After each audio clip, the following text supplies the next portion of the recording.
কৃত্ৰিম বানত বুৰিছে ধেমাজি সদৰৰ এখন বিদ্যালয় আৰু এইখন ধেমাজি সদৰৰ বাল্য বিদ্যাপীঠ। মই প্ৰথমে এটা দৃশ্যাংশ দেখুৱাইছোঁ।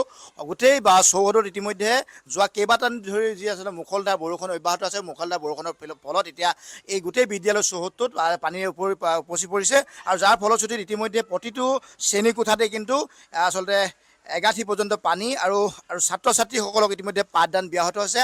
আজিৰ পৰা বিদ্যালয়ত পৰীক্ষা আছিল আৰু বিদ্যালয়ৰ পৰীক্ষা আজি তেওঁলোকে ল'ব পৰা নাই। ছাত্ৰ ছাত্ৰী ইতিমধ্যে ঘূৰি গৈছে আৰু মই দৃশ্যাংশ দেখুৱাইছোঁ। এয়া ধেমাজি সদৰৰ 4 নং ৱাৰ্ডৰ বাল্য বিদ্যাপীঠ প্ৰাথমিক বিদ্যালয়ৰ দৃশ্য আৰু ছাত্ৰ ছাত্ৰীসকল ইতিমধ্যে পৰীক্ষাৰ অনুষ্ঠিত কৰাব নোৱাৰাৰ বাবে বিদ্যালয়ৰ ফালৰ পৰা তেওঁলোকক ছুটি দিয়া হৈছে আৰু একাংশ ছাত্ৰ ছাত্ৰী আছে কিন্তু তেওঁলোকক যি পাঠদান বা পৰীক্ষা ল'ব লাগে তেওঁলোকে পৰীক্ষা ল'ব পৰা নাই আৰু যাৰ ফলশ্ৰুতিত ইতিমধ্যে তেওঁলোকে মধ্যাহ্ন ভোজনৰ যি গৃহ মধ্যাহ্ন ভোজন যোৱা এসপ্তাহ ধৰি তেওঁলোকে মধ্যাহ্ন ভোজন খুৱাব পৰা নাই ছাত্ৰ ছাত্ৰীসকলক আৰু মধ্যাহ্ন ভোজনৰ যিটো ৰুম কোঠা আছে সেই কোঠাটোত ইতিমধ্যে যি পানী মটৰ ইতিমধ্যে দুবাৰকৈ বিকল হৈছে আৰু এয়া দেখিছে ছাত্ৰ ছাত্ৰীসকলে যি আচলতে শৌচ প্ৰস্ৰাৱ কৰিবলৈ যাব লাগে সেই শৌচ প্ৰস্ৰাৱ কৰিবলৈ যোৱাৰ তেওঁলোকৰ অৱস্থা নাই।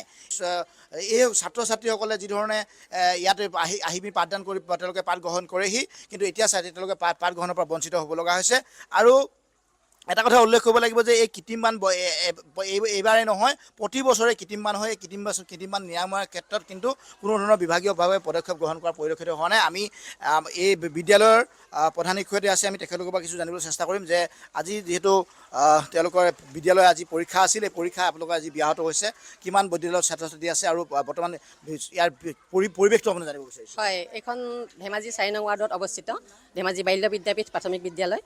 বিদ্যালয়খনত 66জন ছাত্ৰ ছাত্ৰী আছে, তাৰ বিপৰীতে 5গৰাকী শিক্ষয়িত্ৰী আছে। আজি এসপ্তাহ ধৰি আমাৰ বিদ্যালয়ত কৃত্ৰিম বানৰ তাণ্ডৱ চলিছে, যাৰ বাবে আমি বিদ্যালয়ত পাঠদান কৰিব পৰা নাই, মধ্যাহ্ন ভোজন দিব পৰা নাই আৰু ছাত্ৰ ছাত্ৰীসকল যথেষ্ট দূৰৰ পৰা আহে, 5-6 কিলোমিটাৰ দূৰৰ পৰা কিছুমান ছাত্ৰ ছাত্ৰী আহে। আজি পৰীক্ষা দিবলৈ বুলি লৈ আহিছিলে অভিভাৱকে, কিন্তু বিদ্যালয়ৰ যি পৰিৱেশ দেখিলে আমি ক'লোঁ যে পৰীক্ষা পাতিবৰ কোনো ধৰণৰ ব্যৱস্থাই নাই। তেওঁলোকে খুব দুখ মনে ঘূৰাই পেলাই লৈ গৈছে। বেয়া লাগিছে আমাৰো। ভিতৰত এতিয়া সম্পূৰ্ণ পানী ডুব গৈ আছে, আপোনালোকে চালে দেখা পাব। মই এখন বিদ্যালয়ত 94 পৰা আছোঁ, কিন্তু 5 বছৰমান ধৰিহে বানপানীটো হৈছে। পানীটো মানে বৰষুণ দিয়াৰ লগে লগে পাছফালে এটা পুখুৰী আছে বৃহৎ, সেই পুখুৰীৰ পানীটো এইফালে আহে। এই বছৰ আকৌ আমাৰ চৌপাশে মানে বিদ্যালয়ৰ চৌপাশত ৰাস্তাটো উঠাই দিয়াৰ লগে লগে আমাৰ বিদ্যালয়খন একেবাৰে ডাউন হৈ গ'ল। ইয়াৰ আগতে 5 বছৰ দিন হৈ আছিলে, আপোনালোকে দেখা পাব গোটেই ফিল্ডখন মই মাটি পেলাই বানডালত সমান হৈ আছে। ইমানখিনি মাটি উঠায়ো মানে সাৰিব পৰা নাই কৃত্ৰিম বানৰ পৰা। একে অৱস্থাতে আছে। ছাত্ৰ ছাত্ৰীসকল যোৱা বছৰ 84 আছিলে ষ্টুডেণ্ট, এই বছৰ কিন্তু 66 আছে, মানে কমি আহিছে। কাৰণ 6 মাহহে পাঠদান ভালকৈ দিব পাৰোঁ, বাকী 6 মাহ প্ৰায় এনেকুৱা এদিন খোলা এদিন বন্ধ তেনেকুৱাকৈ অসুবিধা হয়। মধ্যাহ্ন ভোজন আজি এসপ্তাহ ধৰি দিব পৰা নাই। পানী সোমাই আছে, 2টা মটৰ আছিলে, 2টা মটৰ পানীত ডুব গৈছে। ইতিমধ্যে 2টা মটৰ বেয়া হৈছে। এতিয়ালৈকে কাকো জনোৱা নাই। আমাৰ বিদ্যালয়ৰ হেড গ্ৰুপ আছে, যিটো ব্লকৰ যিটো গ্ৰুপ আছে, তাতে জনাই আছোঁ প্ৰতিদিনে যে বিদ্যালয়ত পাঠদান কৰিব পৰা নাই, ফটো মাৰি পেলাই দিছোঁ, সিমানেই আৰু। বাকী আৰু আজি মই ছ'চিয়েল মিডিয়াত দিছোঁ যে মানে অলপ বেয়াও লাগিছেগৈ, ইমানখিনি কষ্ট হৈছে আমাৰ যথেষ্ট। ছাত্ৰ ছাত্ৰীসকলক প্ৰস্ৰাৱ কৰিবলৈ ব্যৱস্থা দিব পৰা নাই আৰু আমি শিক্ষয়িত্ৰীসকলে ক'ত যাম, প্ৰস্ৰাৱ কৰাৰ ব্যৱস্থা নাই। অকণমানি ছাত্ৰ ছাত্ৰীসকলক গেটৰ বাহিৰত আমি কোলাত লৈ গৈ তাতে প্ৰস্ৰাৱ কৰাইছোঁ, সেইখিনি অসুবিধা হৈছে। আৰু এতিয়া যিখিনি বেঞ্চ ডেস্ক সমাধান ঊৰ্ধ্বতম কৰ্তৃপক্ষই কৰিব, অন্য উপায়ে নাই দেখোন ইয়াত।